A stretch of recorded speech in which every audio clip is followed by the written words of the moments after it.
نواز شریف جب دوسری بار وزیر اعظم بنے تو اس حکومت نے اپنا آغاز بڑے بڑے دعووں سے کیا، جیسے کشکول توڑ دیں گے، سر سے پاؤں تک احتساب کریں گے، کسی کرپٹ افسر کو معاف نہیں کریں گے اور قومی خزانہ بھر دیں گے۔ انہوں نے ایک گاڑی استعمال کرنے کا اعلان کیا، شادی کے کھانوں پر پابندی لگائی اور ون ڈش کو قانونی طور پر لاگو کیا۔ پاکستان میں جمعہ کی ہفتہ وار تعطیل ختم کر کے اتوار کو چھٹی نافذ کی گئی، جبکہ سیاستدانوں کے بیرون ملک علاج پر پابندی کا اعلان بھی کیا گیا۔ یہ سب اقدامات وہ اس لیے کر رہے تھے کہ ملک کے معاشی حالات ایک بار پھر خراب تھے۔ IMF سے قرض کے لیے مذاکرات کی بات چیت چل رہی تھی اور ان کی شرائط نرم رکھنے کے لیے ضروری تھا کہ ملکی خزانے کی حالت قدرے بہتر ہو۔ ایسے میں صرف کفایت شعاری ہی نہیں اپنائی جا رہی تھی، بلکہ ملک کے اندر اور ملک سے باہر رہنے والے پاکستانیوں سے قرض اتارو ملک سوارو کے نعرے کے تحت چندہ بھی مانگا جا رہا تھا۔ اس چندے کے لیے سب سے پہلے وزیر اعظم نے اپنے خاندان سے 1 کروڑ روپے جمع کروائے، پھر پاک فوج کے جوانوں اور افسروں نے تنخواہ اسی فنڈ میں جمع کروائی۔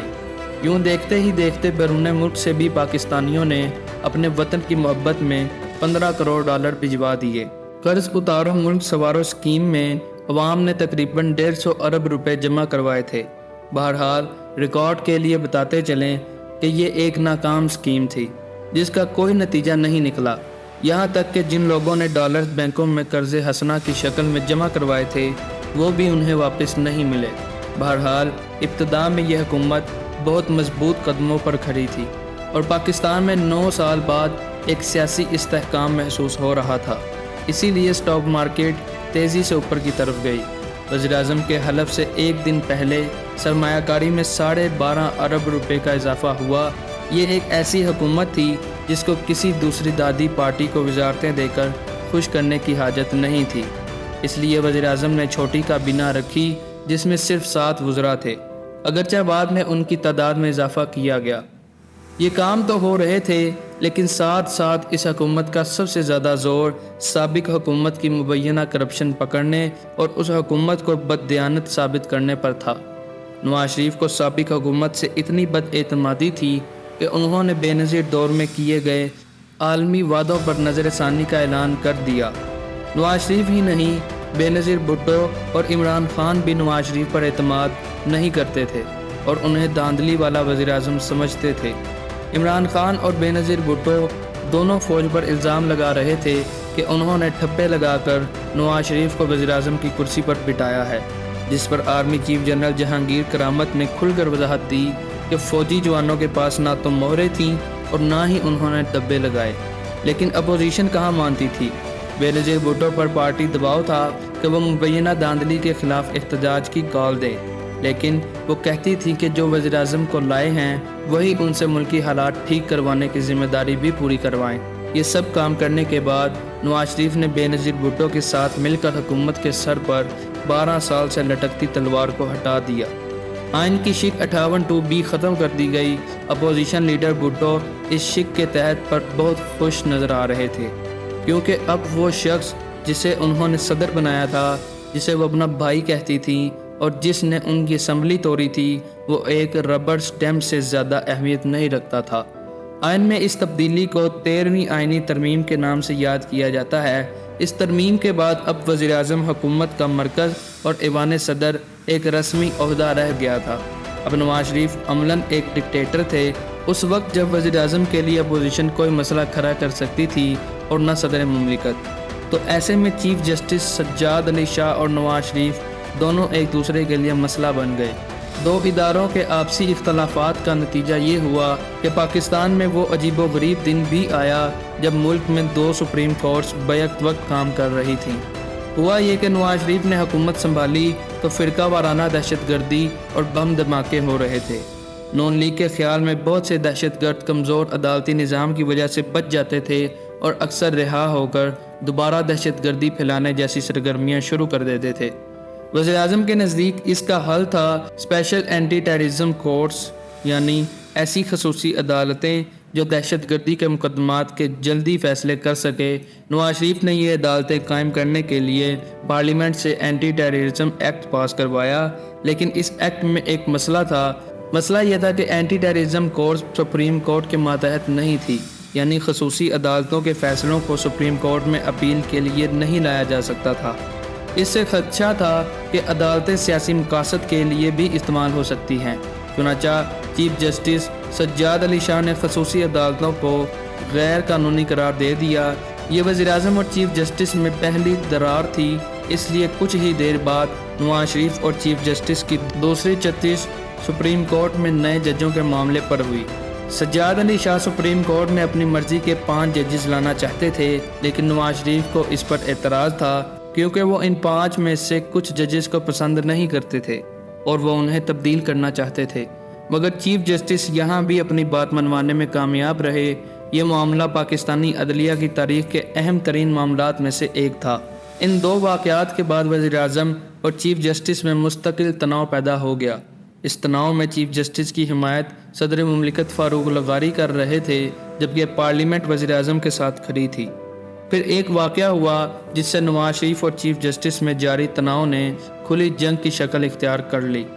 ہوا یہ کہ نواز شریف نے پارلیمنٹ میں 14ویں آئینی ترمیم پاس کروائی۔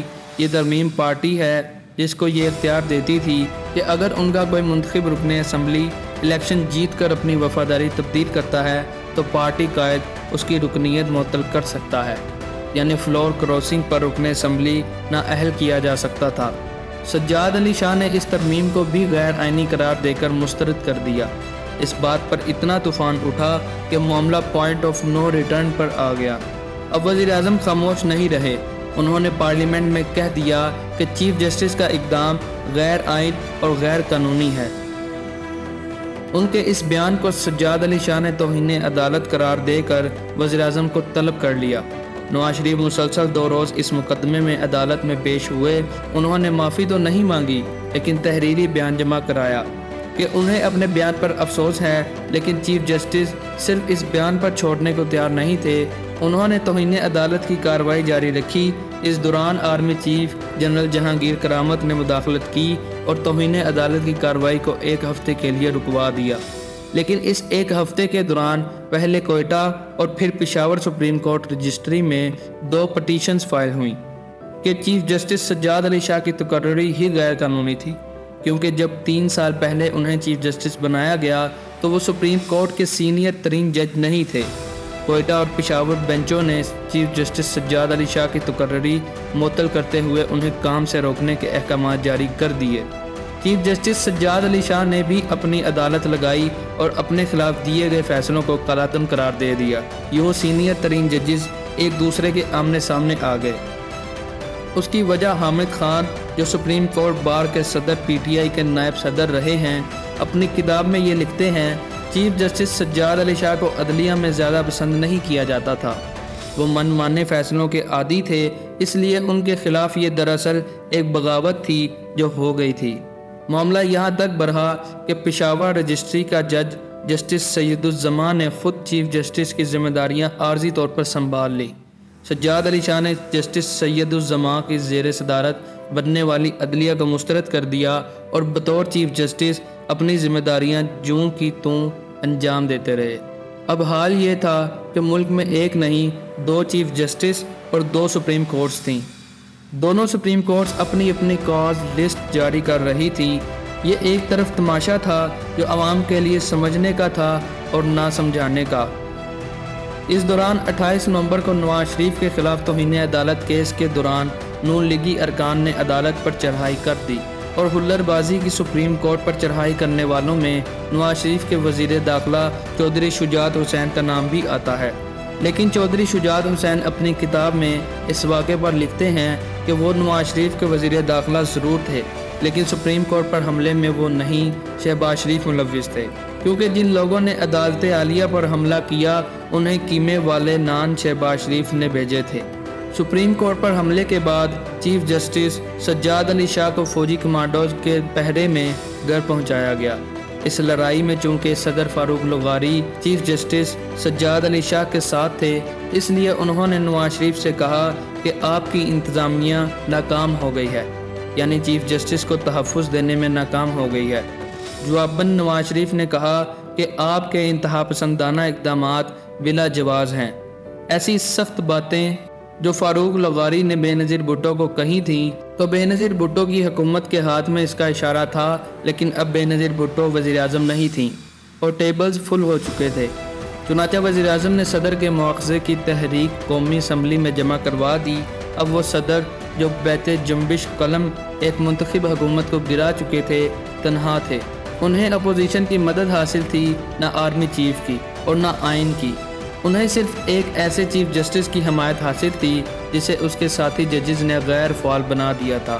شاید اسی لیے انہوں نے اسمبلی میں مواخذے کی تحریک سے پہلے ہی چپ چاپ استعفیٰ دیا اور 2 دسمبر کو گھر چلے گئے، لیکن ان کے ساتھی جج جسٹس سجاد علی شاہ نے استعفیٰ دینے سے انکار کر دیا۔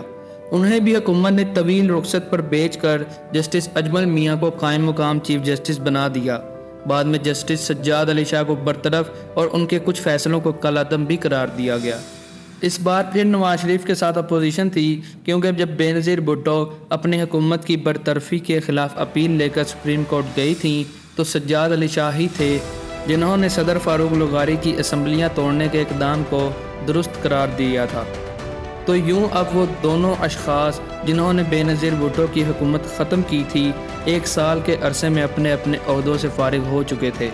یوں 12 مینڈیٹ والی حکومت کا پہلا سال صدر اور جسٹس سے لڑنے بھرنے کی نظر ہو گیا، جس میں وزیر اعظم بہرحال فاتح رہے۔ اب صدر کی کرسی پر ان کے قابل اعتماد ساتھی رفیق تارڑ موجود تھے، وہی رفیق تارڑ جو 1993 میں نواز شریف حکومت بحال کرنے والی سپریم کورٹ کے بینچ میں بھی شامل تھے۔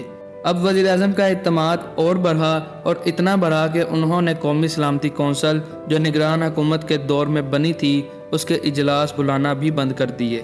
اب وہ تنہا ملک کے بڑے بڑے فیصلے کرنے کے موڈ میں تھے، اور ان کی نظر میں ایک ایسا ہی فیصلہ تھا پاک بھارت دوستی۔